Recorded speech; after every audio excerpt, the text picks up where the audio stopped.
Yep. Yup. 5, 6, 7, 8, go 1, Bow, 2, chicka, bow, bow. bounce, chicka, wow, chicka, wow, chicka, wow, wow. Anyway, it's a little bit about me. We can be professional.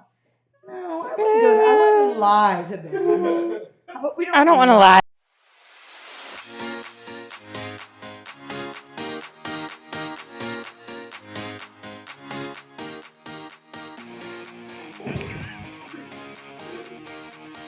Welcome into the Who Told You to Say That podcast. I am Chrissy Banta. And welcome back for our latest episode. We have a lot to get into today, including the balloons that pop up on Anna's phone.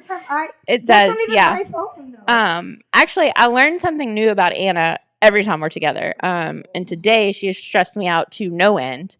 I glanced over at her phone earlier and she had 113 unread text messages, 20 missed calls, and 26,000 unread emails. And I thought I was going to throw up, personally. That's just on my shopping email. My real email is only 5,000 unread, so.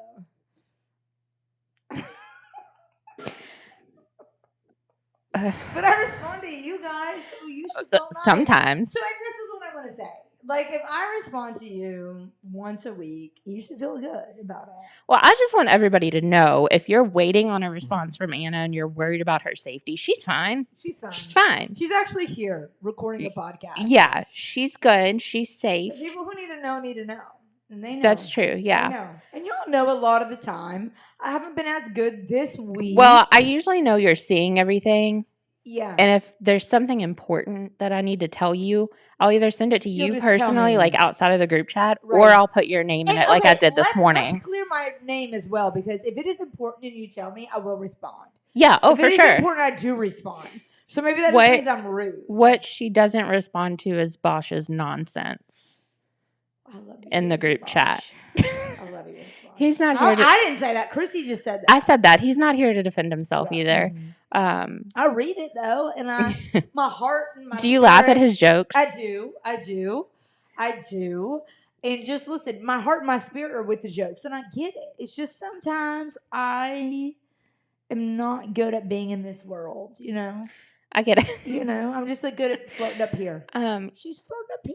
We should unpack that one day. Yeah, or with a therapist as well. But that's what I It's called meant. the Yeah, freeze response. that's what I meant. Do you want to go to therapy with me? I would love to, actually. I've been looking for a therapist, and I just need to I know I meant to send you mine. Yeah, you need to send me I do need to remind We're me to do very that. pro-therapy here. We are, yeah. Yep. And I've tried therapists. I just need to find the right one, and that's what's daunting. I love mine. Yeah. Every other thing I say, she looks at me like this. Kind of how you look at me. And yeah. Yeah. And then she'll go, we're going to talk about that. I love that. She does the We're going to talk about that later. You would kind of be a good She therapist. Me? You ever thought about that? No, I would give horrible advice. Anna. No, you would not. Because you picked up on something. I would from be me like, yeah, it earlier. sounds like fun jumping off that bridge. You're like, what time are you going to be there? I'm going to be there too. You I said, get you some girls. okay, but like I would not be a good therapist because I would not give good advice. Mhm. And like sometimes I just don't feel bad for people. And I'm just like, Ooh. get your shit Why are together. you being a victim. Yes, exactly. Grow up. What I would be is a good like planner and organizer for somebody. Like, can I organize your life and your Yeah. schedule? Can I just be your assistant? I would be a great Oh my like God, I would executive pay- assistant for I would someone. pay you like 95% of what I make ever if you would be that for me. Would you? Like, do it. Let me go have fun. Do you want me to just respond to your text messages Oh, for you? That's a not full-time really, job. Because that's the other thing. Once you respond, you're in there. You're hooked in. You're gonna You think are, gonna yeah. respond all the time. That's why I don't do it. Yeah. I'm like, I don't owe you this part of me to respond all the time. Do you leave group messages? No, I'm still in there because I'm just trying to be friendly. Okay, see, I will leave a group message. And that's probably the more polite thing. What Like, are you hearing in the back? Want Spencer and them are being loud back there. Okay. Once I'm in it, I'll get thrown into group messages all the time. And sometimes I don't need to be in them, or like it's to organize something very simple. And once I get the answer, I'm like, okay, I don't want these notifications. And I'm not going to just silence the notifications. I'm gone. Like I have the information I need. Bye. That tells me confidence. That's called a boundary. That's called a boundary. That's called a boundary. I Yeah. set my boundary in different ways. I'll do a silent boundary. A passive aggressive boundary. Not at all. Not at all. Because you don't need to know. I just set it for myself. I don't need to be That's in fair. it. You That's know fair. what I'm saying? Yeah. So anyway, that's just a little bit about us. A little bit. Just to, You'll learn a lot about us. Yeah, you will. And that's something that we want you to know. Yeah. And there's a lot to learn. Yeah. A lot to learn. And we're very different, but I feel like we get along very great as a team. You're Yes. my type A queen. We have a lot in common. Yeah. And we have personality similarities to an extent. For sure. But there are also things that are very, very different about us. Exactly. But I like that. But I think it works well. It's like a balance. I was even talking to Jeremy about it and how he's very type B. I'm Who? very type B. I'm just kidding. Anyway, welcome to the Who Told You to Say That podcast. I'm just kidding. Where today we're not going to talk about our family members or people we've married. So anyway, welcome to the show. Actually, we are going to get into some fun stuff today. I do want to kick things off with a little bit of talk about the WNBA playoffs that are coming up on September 22nd. Those are going to get started. Several teams have already clinched their spots in the playoffs, including the Liberty, Sun, Lynx, the Aces, Storm, Fever, and Mercury. Caitlin Clark is headed to the playoffs in her rookie year, which is super exciting for her. I think a lot of people started to get a little bit concerned because the Fever did start off 1-8 this year, but she was able to help get her team to a playoff spot, which is huge for her. I think, since she has been such a forefront for women's athletics for the last couple of years, it's a big deal for her to continue making those headlines like that. And it's a big deal for her teammates. And I know a lot of people have gone back and forth on how supportive her teammates are of her and whether or not there's, any issues between them. But if you watch the video that was posted from draft night, there were several of her teammates that were super hyped to have her drafted to their team. So I do think there's that camaraderie there, and I do think those friendships are very strong. Absolutely. And I feel like if you look at, you could say, okay, wasn't drafted to a great team, and maybe they started off 1-8, right? There's a reason they had the first draft pick, okay? Well, if you look at what has happened, that they're making the playoffs, they're doing the best they've done. They have their best record since 2015. Far and away, their best record. And it's not like they have been short of talent. They have Aaliyah Boston on their squad. She's one person. When Dave Skull and I we do the women's post-game show for U of L basketball.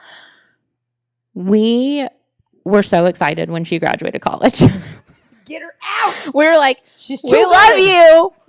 But it's time to go. Time to go. Yeah. So we were excited, but they've got Aaliyah Boston and Caitlin Clark on the team. So it's like you have to understand that it's the same thing as an NBA draft, right? Like how the process goes, how the number and lineup where you pick. But also, here's the thing: I feel like the criticism around her, it has grown to be so big, but almost in a better way. Like people, when she was first drafted, started talking about like, oh, her teammates aren't going to like her. Well, it turned out her teammates do really like her. And I love like this fight that she has even brought out in Aaliyah Boston. You see Aaliyah Boston even go for some refs sometimes. And I'm like, I love that. That's like Caitlin Clark for her.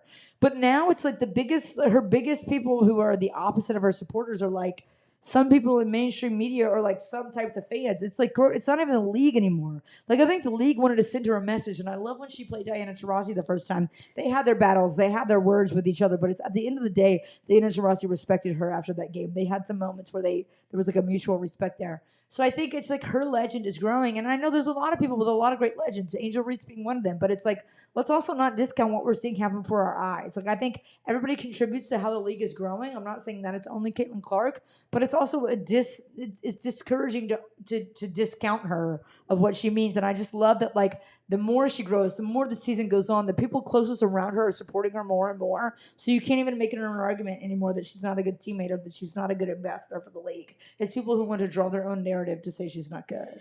I absolutely agree with that. And she's not the first to bring this sort of attention. She's the first to bring this level of attention, but not this type of attention. Players like Diana Taurasi and Kelsey Plum were bringing positive attention to the WNBA long before Caitlin Clark. Or Candace Parker. And when you have high caliber talent such as Caitlin Clark and Angel Reese in the same draft class, I think it's everyone's natural instinct to try to pit those players against each other. Absolutely. And we saw a lot of that early in the season. When they first got drafted, it was just all this back and forth between one of them's this, one of them's not that. They're this, Mhm. they're that. There's and it got so tiring Yes. because it was never the two of them. Never. It was Never. everybody else. They've been supportive of each other. They've been extremely supportive. And And they I played mean, against each other longer than we even realized. In the Big Ten, when Angel Reese was at Maryland, they've Yes. been playing together a long yeah, time. they have.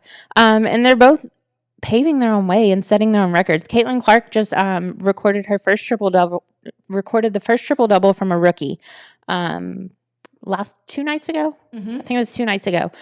24 points, 10 assists, 10 rebounds. Mhm. Incredible. Unbelievable. Incredible stat. And how she And- started out, that's the most amazing part to me. Yeah. Because when she started out, she was not getting those numbers at all. For her to grow so long, so big in a short amount of time is insane to me. That is such a quick calibration to the league. And that says a lot to me about the genius of her Absolutely. style of play. Absolutely. And, on the other hand, Angel Reese is paving her own way and setting her own records. She's averaging 13.1 boards a game. Mhm. 13.1. That is outrageous. That is an incredible stat. And she had 3 consecutive 20 rebound games. A 20 rebound game? Are you hearing that? 20. That is outrageous. A 10 rebound game, that's a big deal. Yeah. A 20 rebound game? Yeah. Are you serious? Why do people And it wasn't to just one. discredit She had her? 3 consecutive. 3 in a row? 3, back to back to back 20 rebound games. And people love to discredit her. Like, oh, well, the WNBA They do. is just easier. It's like, okay, then how come nobody else has had that record? If you look at her double-double numbers compared with the NBA, she is top of the top upper echelon, like 0.05%. That's not just like she looked out and it's like the WNBA doesn't have talent. No one is doing what she's doing. Right. And it is almost a shame that they came out of the same year, Angel Reese and Caitlin Clark. It is a shame. It's great for them. I'm glad they've gotten to play together for so long and they've gotten to grow together. I think those sort of relationships are important because it gives them something to bond over. For sure. That could be something that they're able to have conversations about and teach a lot of younger players about. And it's very unique to players of their caliber. For sure. You know what I heard recently too? Somebody was at an Iowa football game this past weekend when college football really got that start, and they said they saw more Caitlin Clark shirts and jerseys than anything else. And I was like, that blows It's crazy. my mind, and I love it. And no matter what you feel about Caitlin Clark or whether you feel like it's an unfair advantage, the media opportunity she's gotten, and what I will say is like there has been, whether it's a race divided thing, this or that, look at Kelsey Plum. She didn't even get the same attention that Caitlin Clark has gotten, right? So I don't know if it's necessarily all that. I think you can make an argument on either side of why people are getting attention, but there has been no one ever, even Diana Taurasi at UConn, even Paige Beckers being a player of the year her freshman year, no one has ever gotten that kind of attention coming out of college, and that's just it's just something special and unique that no matter where you are, no matter what your background is, you have to at least sit back and give her appreciation for she's doing what she's doing. Absolutely. She's bringing eyeballs. Absolutely. And there are other high talent players in the league right now. Tons. One of them I want to talk about specifically, coming from U of L, she played at Syracuse prior to playing at U of L, was Emily Inksler, who earned Player of the Game against Dallas a couple nights ago. 19 points, 10 boards, 3 blocks. She's a strong player too. She's great. And I believe, her team is still fighting for a spot in the playoffs, but I definitely think she's one to keep an eye on as they are really battling it out for that last spot in the upcoming playoffs. Speaking of spots, My words aren't wording today. Hey, my It's words fine. are never wording. It's fine. Speaking of spots in the league and in the playoffs, I just want to highlight for one brief moment a WNBA player who's brought me so much joy and who is my favorite player in the league right now. It's Sydney Colson, who plays for the Las Vegas Aces, and she is such a freaking goofball. So Las Vegas Aces, obviously in Las Vegas, they go and play this game. Forgot who maybe I don't think it wasn't the Fever. I can't remember who they played, but they lost. And they have Asia Wilson, of course, the far and away front runner for the WNBA MVP. And they've been losing games though recently, and so they're on stage at this concert after a game, and Sydney Colson gets up there, and all her teammates think she's going to do some big cheer for them. She said, "This is my team. We're the Las Vegas Aces," and all her teammates were like, "Yeah, what's she going to say?" And she said, "If we keep losing games, we're going to be in last place." She told him that, and I said, "This is my girl, Sydney." I was dying. She got up there and gave him a pep talk. We gonna be in last place. Get them, Sydney. Asia goes like this. Asia goes, oh my God. Asia could not believe it.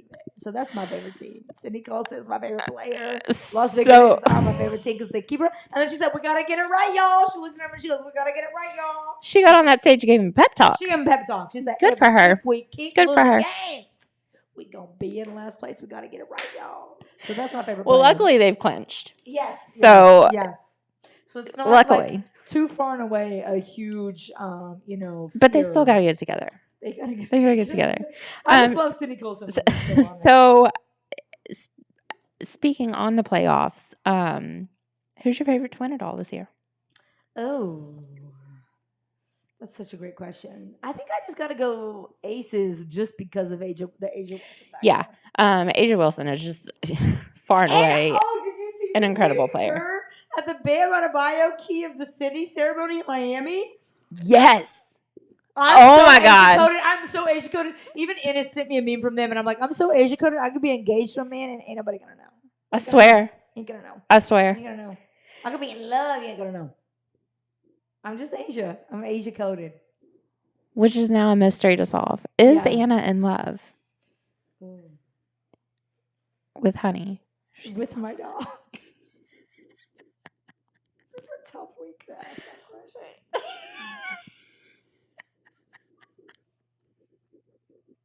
She's not. She's not.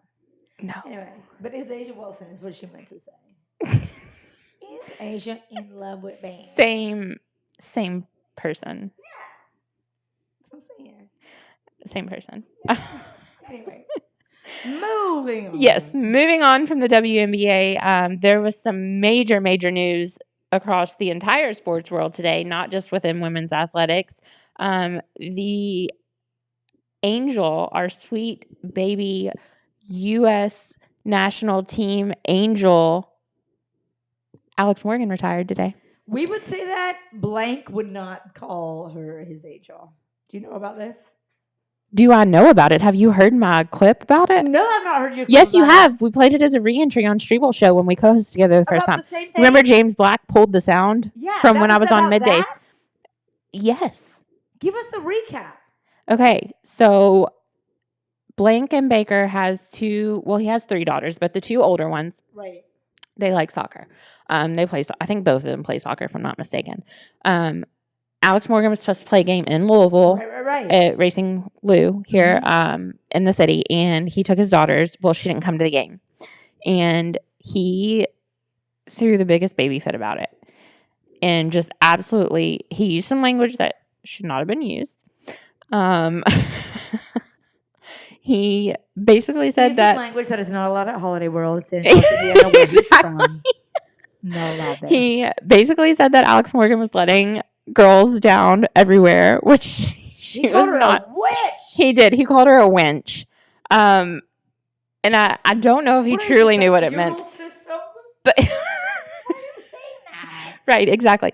But there was a clip. I was on Middays immediately after with Steve Rummage, immediately after he went on his rant on the Diener show that morning.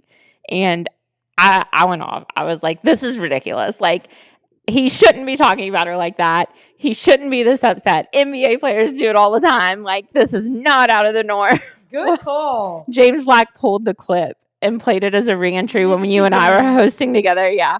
Brian's probably going to pull the clip and add it to the end of this podcast. Pull it, y'all. But yes, our sweet angel baby, Alex Morgan, retired. She announced it in about a 5-minute long video today on social media. Did you get to watch the video? I did not, but I saw it. So you probably don't know everything then. No, I don't. Okay, so she starts the video off. She's basically like, I'm not going to waste any time. I'm going to get right into it. I'm retiring. Mm-hmm. And I'm like, oh, okay. Respect for her to get that right off the bat. Right. And she was very emotional. Like, you could tell she was sad about retiring, but she said she was very at peace. She had clarity on the decision. She goes through the motions of like explaining her retirement, and I think she had intended to retire for a while now. Mm-hmm. But you get, I think it was a 4.5-minute video, and you get about 3 minutes into it. And she was talking about her daughter, Charlie. And then she just drops this bomb. She's like, oh, yeah, by the way, Charlie's going to be a big sister. So she's pregnant with her second child, too. Yeah. So she posts this video. She's like, I'm retiring, but like also I'm pregnant again. Yay! So we love that for Alex. Congratulations to Good her for and her her. family. I think it's fantastic. And I think she's an outlier in the fact that her pregnancy just so happened to coincide with her retirement. For sure. But I think there's an interesting conversation around it because so many women who are athletes are stuck between the decision of finishing out their careers and having a family. And you've seen so many times where, you know, postpartum's hard and being pregnant's hard. Having a kid is hard.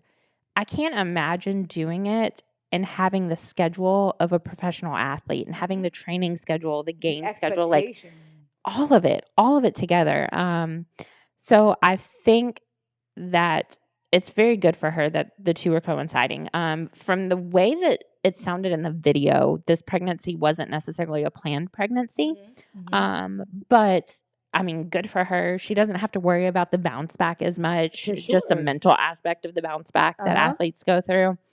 I think it takes a strong partner to be able to raise a child in a family with a female athlete because you're gonna have to take on a lot of those burdens when your spouse is in season for whichever sport they're playing, and help them through that recovery. And it's so much more than just a physical comeback. Right. And we saw this recently too with Jerrica Hamby and Becky Hammond and her getting pregnant with her second child and just facing this backlash from her coaching staff being like, was this planned? Do you care about this team? And that's so messed up. That's so messed up. It is messed up. And that it's just completely not okay. And I hope Becky Hammond gets, if she truly responded how it is being alleged that she responded, I hope there's some sort of reckoning within herself to realize how she responded to that. But the other thing is, just talking about how amazing women are. People have talked about Caitlin Clark and her run for obviously Rookie of the Year, but like, is she even a competitive factor in MVP? And I think far and away that is Asia Wilson. I think that is who that belongs to. But there has been one person who has been Rookie of the Year and MVP, and that is Candace Parker. And at the end of that season, she was pregnant at the end of that season. Can you even imagine? Women are amazing. What that does to your body, how you feel. Oh yeah, and you can say I can't say you've known. Yeah, so in my pregnancy was a little bit different than normal. I hate saying normal because it's so common now, but we conceived my daughter through IVF. And that alone, those treatments and those medications affect your body in such a way. There were periods of time where I couldn't work out or anything like that. But once I was pregnant, luckily, so I do CrossFit when I work out. And I went to Kentucky Fertility Institute. Dr. Robert Hunter was who I saw. He's very well known here in Louisville. He's actually very well known across the country. And I'll talk about why in just a second because it ties back into soccer specifically. They all did CrossFit as well. My nurses, my doctor, everybody. So it was very convenient because I could just, I would literally, one of my nurses, Elena, who's fantastic, I would send her my workouts every day when I was pregnant and ask her what specifically I needed to modify because she knew what she was looking at.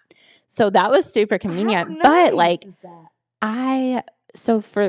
IVF for the first few weeks of pregnancy after your transfer, like I couldn't do anything until it was like confirmed. So there was about 6 weeks there where I wasn't doing anything.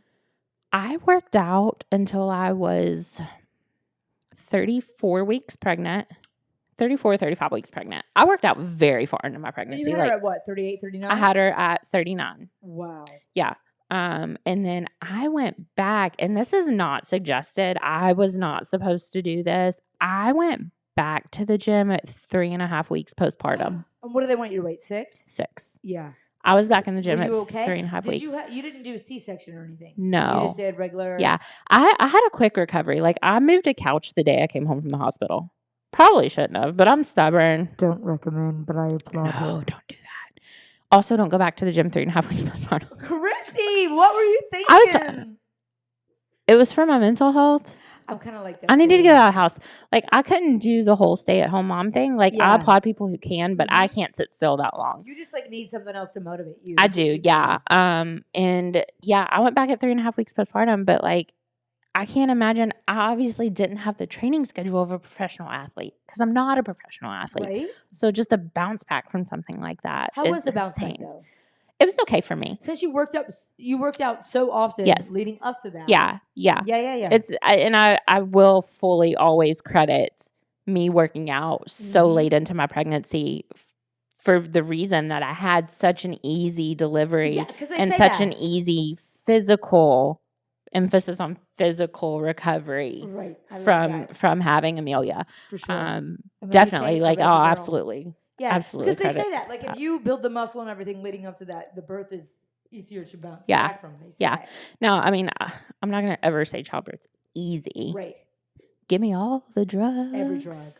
Every single drug. All of them. I don't want to know. And they about did. it. I don't My even doctor wanna was like, "What's your remember birth plan?" I was like, it. Not "I to walk through remember that it. door.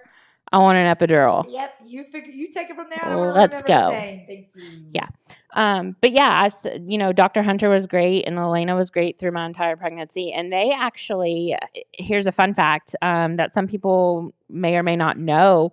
Dr. Hunter at Kentucky Fertility Institute here in Louisville started the first program in the country with Racing Lou, our women's professional soccer team here in the city.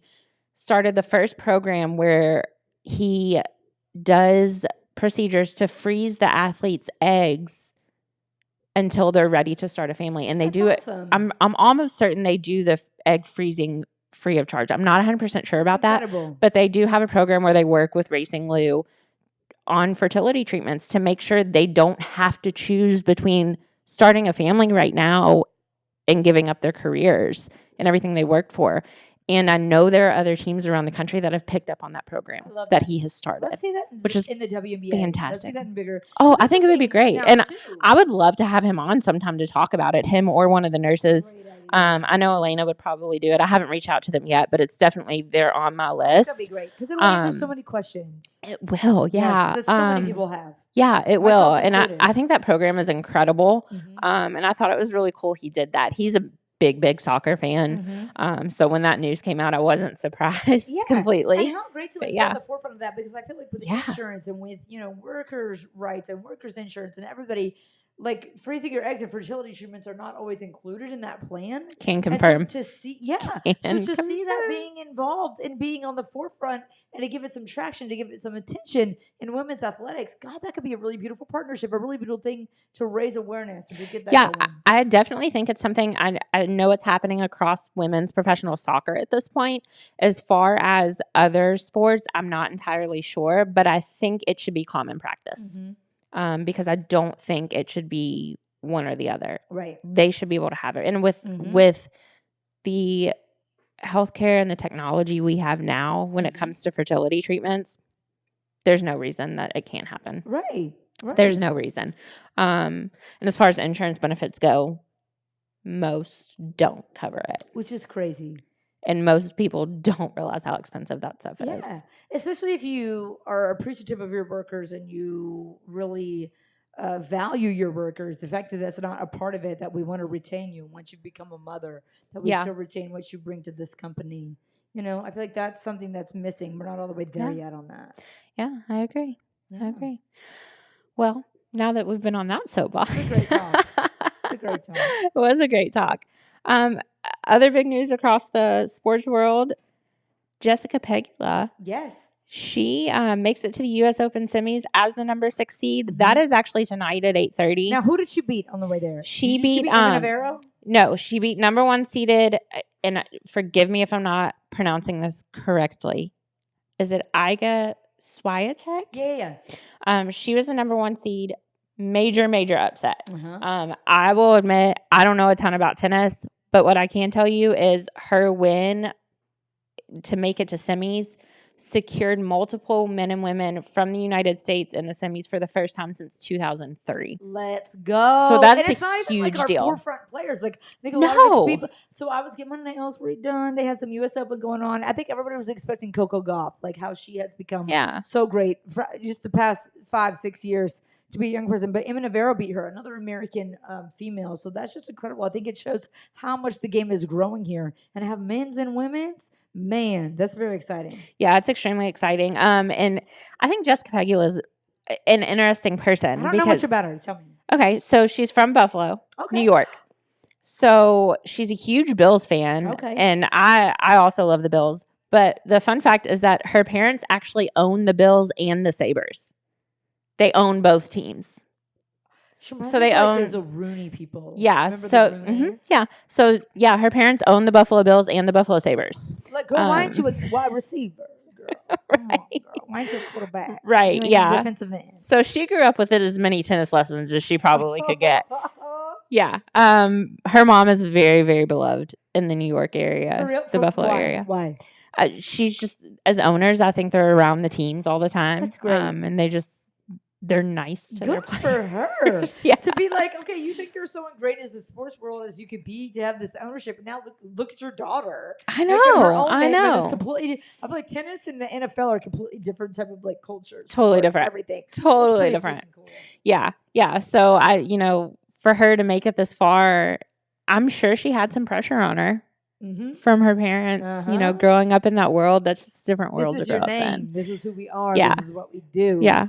She ain't letting Buffalo down. She ain't letting nobody down. Ain't letting Speaking of Buffalo, the Bills had some big news this week too. They do.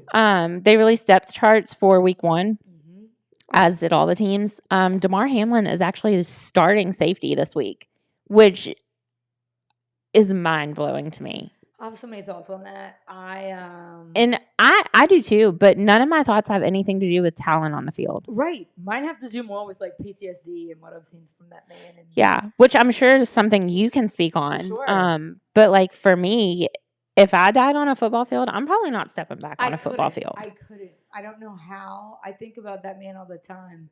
From someone who suffered from PTSD in terms of a situation where I almost died in a very like health situation. Yeah. Right. And to see, even I think, was it the ESPYs or something? I think they zeroed in on him. They did a close up on him, and I could see, for some reason, his expressions on his face. I like can look at his face, and there's sometimes when I'm like, that man is having PTSD because I recognize that expression, I recognize that emotion, and I don't know. That's the strongest person I've ever seen to be able to get back on that football field, to go back at a place where you almost died. I know the whole world was watching you almost die. That's one of the craziest things. And I don't know, for some reason, that feels like a champ to me, like a champion of overcoming death, of overcoming a situation where your body was dead, but you weren't. And having PTSD, which I know he has, I can see he has, to get back out there, that's something really special to me. That might be my favorite player in the NFL right now. Yeah, I think he is far and away one of the bravest human beings that we will ever encounter in this generation. Just going through something like that, and his family watching him go through something like that on live national television, and then being so okay with him stepping back out on the field and getting right back into the saddle. Mm-hmm. And all of that's aside from like the physical limitations he had for so long. Just the mental battle alone is admirable. And here's the thing, like after I went through my health stuff that I went through, I had a new appreciation for people who come back from any type of injury, just because mine was abdominal, right? And there's really, this blew my mind when they told me they were like, between abdominal surgery is the toughest one to come back from. It's harder than brain surgery, harder than knee surgery, harder than heart surgery, just because of all of your organs, all of your muscles are right here, right? So just knowing how I got back in the game and even went back to work. I went back to work too early. Like you went back to work and you were moving and stuff early before when you had baby Amelia. I went back to work too early. So different though. Right. It is. And thank you for saying that, because I remember when I was recovering, I was like, my friends are popping out babies and I'm not, why can't I pop back? And so different. Like, Anna, that's so a natural different. thing your body does. Yes. You were dying. It's not the same thing. Our bodies are literally built to it. give birth Right? to a child. So your body was not built to go through what you went through. Built to be alive right now. That's what I went through. So what's crazy is like I went back to work, and even lifting certain things up, like there was a moment of probably a year and a half where I'd lift something and be like, that I just popped something and messed something up, and now I'm about to die because something's leaking, right? So you think that just in your everyday life, being an athlete, and this has been on my mind for people coming back from injuries in athletics. Imagine your ACL. Imagine your Achilles. It's not even something here. It's not even the exact thing I went through. It wasn't even a near death situation. But as an athlete, and this is your whole world as an athlete, getting back on the court and let's say, getting tackled, getting, whatever again, like even juking on a basketball court, whatever, or even going up to dunk and you fall and you fall wrong, right? you're thinking in your mind, you're having an immediate anxiety, like, oh my God, was my ankle strong enough? Was my knee strong enough? Was my arm strong enough? I could imagine going full force after recovering from something like that. Now, Damar Hamlin, it's not even just like you messed up a ligament, you messed up a career-ending thing. You almost died. No, bro literally How? did die on the field and How can you go full strength ever again and not have fear? I would every single day. Like, I guess maybe it's dissociation where you learn to just It would have to move be. on and you want to think, I'm not a victim. I don't want to be this sad sack story where something happened to me and it kept me from something. I feel like I understand that mindset, that it makes you maybe Sure. wash away, this bad thing that happened to you because you don't want it to end up in a horrible, sad story. So it's like, maybe he's just like, let's just get back out there and do it. But like, that type of bravery is something that should never be discounted. And No. it's not something we see every day. It's not like you tore your ACL and you're back out there. It's like, you're going back out on your funeral ground where you were. You're going back Yeah. out where you almost died, your deathbed. That's crazy to me. I was talking about this with Jeremy over dinner last night. The circumstances around him even surviving that were crazy because it was a Monday night game and the NFL was practicing new scenarios on how to handle those exact situations. So because it was a Monday night game, they didn't have a bunch of other games they had to have staff at. So they were overstaffed on medical employees at that game and had all the hospitals in the area on call. And had that not been the situation that night, he likely would not have made it. And I think the good thing to come out of his situation is they saw how well that worked. And now that is normal for every NFL It was game. an awareness. So like, Yeah. there's such beauty in the suffering. Always. Sometimes it takes years to find it. Sometimes you find it that same night, like that. And just that the fact that there was a hospital that close for Mhm. them to bring him to in Cincinnati Mhm. is unbelievable. But at the end of the day, like, I think it did spread a really good message of this is how we need to handle this. Look what we did. And just an awareness of like, you can be the healthiest individual ever, but there's always going to be a risk. If you hit the heart in the incorrect rhythm to where it stops it, you can be the healthiest person ever. Just have the resources prepared for when that happens. And I just don't know how that man ever, from somebody who suffers deeply from PTSD from what happened to me, for that man to ever put on a uniform again, I don't know how he doesn't crumble. That's incredible to me. I have so much respect for him. I think that's my favorite player in the league right now. I would agree. And he has so much support in his teammates as well. And his teammates and their bravery to even finish that season, Yes. to even like battle through what they had to go through watching someone they were so close to experience that trauma. Yeah, and that wasn't on just the like field. a football medical miracle. I remember I was talking to one of No. my friends who was a surgeon at that time during that game, and I said, "Is he going to be okay?" I texted him and said, "Is he going to be okay?" He said, "Well, his heart's been stopped for that long. No, I don't think he's going to be okay." This is a guy who is a surgeon. This is a guy who works in this field every day. And he said, "No, I don't think he's going to be okay." The fact that he was, I think God had a bigger plan for him than we could ever imagine or ever even think, just to spread the awareness and spread the message of this is what you need to have in place and that there's always a risk. Do we think that plan was a Bills Super Bowl? I mean, I hope so for you. For anybody, I hope so for you. And you know what? I hope so for them. Let God be the glory, baby. Let's Buffalo Bills it up. Amen. I love that. Oh, yeah. Speaking think of it could football, be. let's jump into some college football. Let's do it. Big week one. How are you feeling about the Cats after week one? They had a big win after delay after delay after delay after delay. And then finally calling the game. My brother and my sister-in-law actually had my 2-month-old nephew there. Are you serious? It was his first game. Are you serious? Yeah.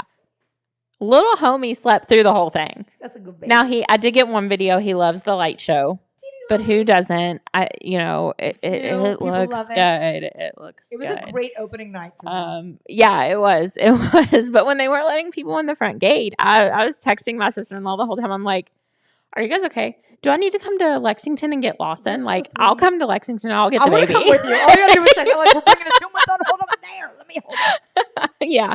How are you feeling about the performance? And then how are you feeling about the performance going into the South Carolina game this week? Yeah. And then immediately followed by the Georgia game, which is going to be Wow. huge and has potential game day implications. It does, for sure. Great question, Chrissy. I think here's how I feel.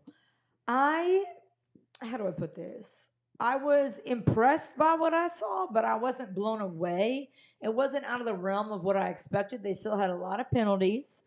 It still wasn't an offense that moves it down the field like an Ole Miss or an LSU, etc. To me, it still feels like the same old Kentucky. I'd love to be proven wrong, but I do not think I will be. I'm not trying to throw any hate or any shade at Louisville fans, but like I feel like a lot of the thing there is like, oh, it's a whole new offense, it's a whole new quarterback. Under Brown's going to be completely different. It's like I don't have that same type of optimism. It's like I know it's a new quarterback, I know it's a new offensive coordinator, but I don't think it's going to elevate the team in the same way. If you don't understand what I'm saying, I think Brock Vandagriff is fantastic. I think he has better accuracy than any quarterback over the past 4 or 5 years that has been there under Stoops. I think he has more accuracy than Will Levis. He runs the ball just as well. Devin Leary, he was good for what he was good for, but I think Brock Vandagriff far and away exceeds him. But I didn't see as big of a difference where I feel like it's going to look like a completely new look Kentucky team. Yes, I'm very excited. Running backs did really well without Chip Trayanum. Wide receivers room lived up to expectations. I'm so excited about Baron Brown. I'm so excited about Dane Key, but Jamori Macklin, he blew my mind. I thought he looked fantastic. I think, yes, Brock Vandagriff needs to learn to slide a little bit more, needs to not run every play. But I think part of that is it's the first game of the season. You're not going to show everything you got against Southern Miss. Let's wait till the South Carolina game. And also, okay, I think people just don't want him to. They want him to slide. They don't want him to just run as much, right? It's much more of a threat of an injury. But it is good that he can run, that he's mobile, and the backup is also mobile, which is really, really good. I think that's part of Bush Hampton's offense. Against South Carolina specifically, they looked awful against Old Dominion. They looked horrific. Yeah. So, and here's the thing. There has been losses the past 2 years against South Carolina. One of them, Kyer Sharon was quarterback because Will Levis was injured. So we get that, right? I think that type of loss typically comes towards the latter end of the season for Kentucky, whether it's a South Carolina or it's a Vanderbilt. It's when you have injuries. It's when maybe it's the week before you play Georgia, right? So you're distracted.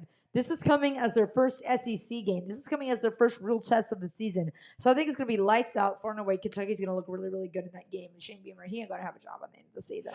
And then Georgia coming in after that, man, R.I.P. It's going to be a wild day in Lexington. I don't think it's going to be cute, but hopefully we can get some game day there. But I don't think it's going to be a cute result for the Cats. But hey, it's going to be a great game. But yeah, I have really good feelings about this weekend. And that's not something I say just like out of pride or out of hope or optimism. I just think South Carolina looks really, really, really, really bad. And I think Kentucky has a lot to build on from this season, from the beginning of the season, just playing one half of a game and just still figuring out your lineup.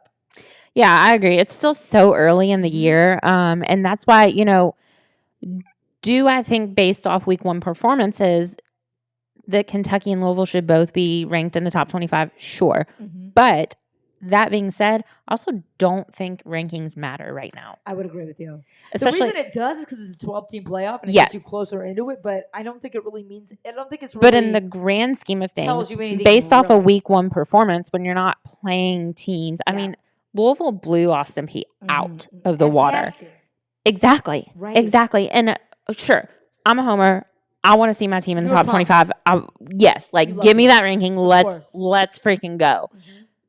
But I know in the grand scheme of things, us blowing Austin Peay out in a week 1 game isn't going to matter right now. Mm-hmm. I'm looking ahead, and I feel some type of way about looking ahead as well. But the match this weekend isn't as big as heading into ACC play with Georgia Tech coming up. So I'm already looking ahead. Mm-hmm. I want to see what this team is going to bring to the field in week 3 and week 4. Right. Because that's when you're going to see what these teams are really made of. So how much do you think is it in advance for Louisville? Now, I know they were supposed to play Indiana this week, and Indiana backed out of that deal, right? So you have Austin Peay. You have Jacksonville State, which was supposed to be IU, and then you have a bye, and then you have Georgia Tech. So you have these weeks where it can really, honestly, it's pretty smart. It can really boost you into that top 25, especially with the 12-team playoff. Yeah. You can really make a great name for yourself in the rankings for it to be laid out that way. So do you feel good about that? Or are you like, man, I'd rather be tested early? Because if I were a fan of Louisville, I'd be like, no, this is good.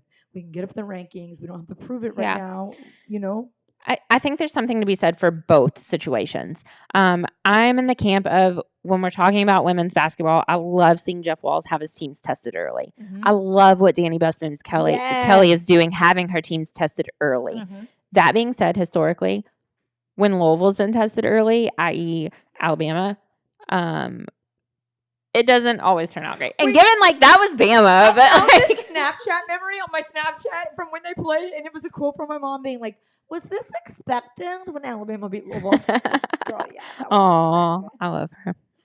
I love her. But now what we're looking at is a Louisville team who's going to work their way up in the rankings Mhm. going into the week 4 game against Georgia Tech. We're looking at Georgia Tech and Louisville both potentially, barring any crazy things happening, being undefeated for that game. And then Louisville's headed straight into Notre Dame and SMU. Like, Ooh, their baby. schedule gets spicy real fast. And feel how you want to feel about the ACC. Louisville's still in the ACC. Mm-hmm. They're going to have to really take care of business and Mhm. prove to themselves and to everybody else what they have on that field in that Georgia Tech, Notre Dame, SMU back-to-back-to-back games. Mm-hmm. Because we're looking at Louisville being a sleeper this year. Nobody's talking about Louisville Which is kind nationally. of crazy. I'll take it. Yeah. I'll take it. You'll take it? Let them keep disrespecting us. Okay. Because what's going to happen is Louisville's going to end up back in the ACC championship game. Especially, okay, so what are your thoughts on how the ACC stands right now? Like, so when Georgia Tech beats You mean, do Florida I State- love to see Florida State at the bottom? I mean, yes, though, but does it change? You know, I've talked about this week. We talked about this when you were on the show with me, filling in Yeah. on the round table. Florida State, like the ACC is a very name brand conference, right? That's Yes. why I always see in a Miami, a Clemson, and FSU at the top, right? Yeah. So some people from the outside looking in will say, "Oh, this looks like such a weird conference." When really, is it just stronger because you have a better Georgia Tech, you have a better Boston College, and you can't say that's just not. Bill O'Brien is there and he's doing a great job, right? So Right. when just Georgia Tech beat Florida State, I was like, man, Georgia Tech must be a lot better than I thought. But then when Boston College beat Florida State, I was like, okay, is Georgia Tech as good as I thought they were, or is Florida State so bad? What were your thoughts after you saw this week 2 result for Florida State against Boston College? Were you still as in awe of Georgia Tech as you were before? Or did it change kind of how did it affect your ideal of the strength of the ACC? I think Georgia Tech is a little better than people anticipated, but Mhm. Florida State's just not good. They're horrible. Dude, on The on DJU every phase. The DJU project needs to end. And they It's can't done. run the ball Like, and they we're can't done. play defense. It's everything. Like It's he all of sucks, it. but he's just like 1/3 of the equation. Yeah. He's so bad. I feel bad for him. That's why I feel bad. I did secondhand embarrassment. I was like, stop. Yeah.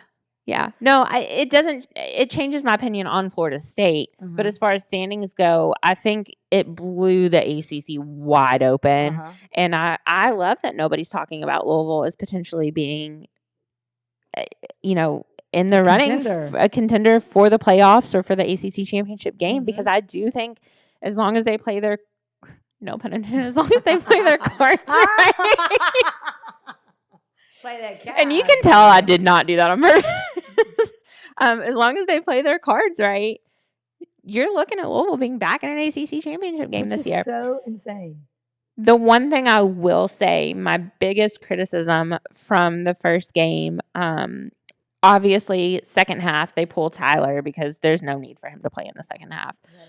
I would have liked to see Pierce Clarkson play with more of the starters. Okay, yeah. Because I think that would have made a difference in how he looked It's a great as a point. whole. It's a really great Because I point. do think he has the talent and I do think he's developing well. Mhm. But I would really like to see him get an opportunity to be out there with the starters And this why not weekend. give him first team reps with, Yeah. if there's an injury. It's not like you can be Yeah. out there with the second team guys. You can be Right. out there with those guys who are Right. out there right now. Like Yeah. they're a direct replacement. I think it's Yeah. a great point. Yeah. I didn't So think about that. that's something I would really like to see. Are you headed out to any games this weekend? I have the worst thing that could happen to you. A fall wedding. Fall wedding. Who did it?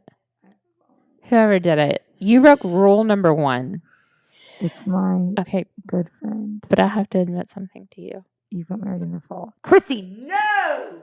I have a bachelorette party Saturday night. Okay, that's so loud. When did you get married? What month was it? In July. Oh, thank God. I thought you were going to tell me you had a fall wedding. I was like, No. I ain't gonna do this. I'm not a psychopath. I just can't believe it because it's my home girl. It is like my home girl. It's her daughter. It's my homegirl's daughter who's getting married. I've said no to 2 weddings this year. I'm just saying, I can't believe she ever Like, would have done me like that. And Ever. one of them, someone was trying to hire me because I do wedding planning You as do? well, which I don't know if people know that or not. I do wedding planning.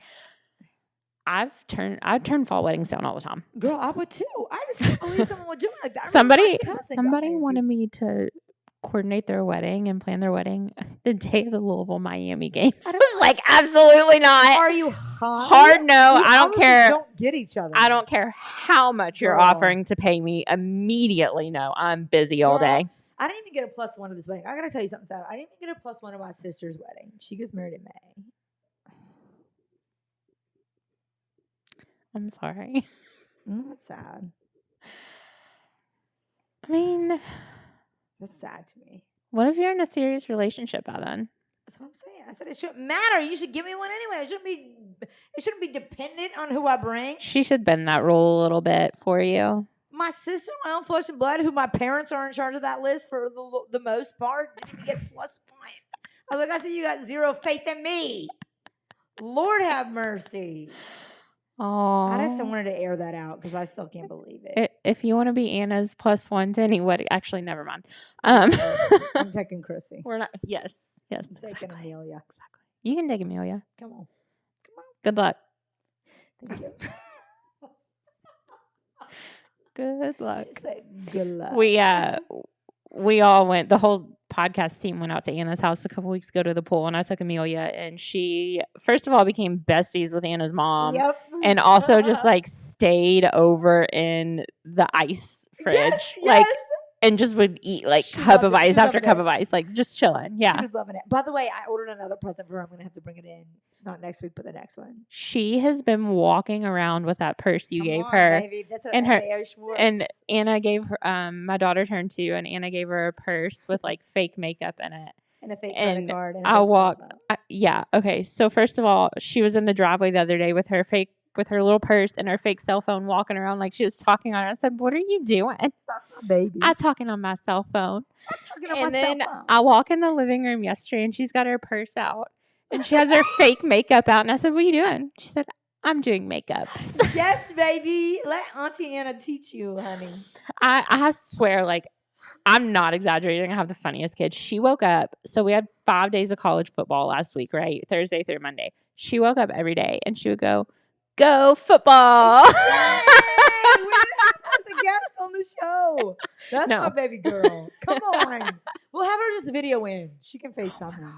We'll just do a little video for her. Like maybe she could do pics, like Reese Rutledge. Maybe we'll just start. Yeah, we'll Let's just have her do start adding pics. clips in the beginning of the Yeah. show of me. Let's have her do some pics. I think that'll be good. I think it'll be fun. I would love Be it. wild. Well, Anna, thank you for another great week day. of good conversation. We've great got some big happy. games coming up. We are hoping to have a guest on our next episode in a couple of weeks. We Mhm. will let you all know who that is. Brian, thank you for being back there on the 1s and 2s and Be all of your on. hard work. Bosch, thank you for not being here today. Y'all, every time I do peace sign, it just blows.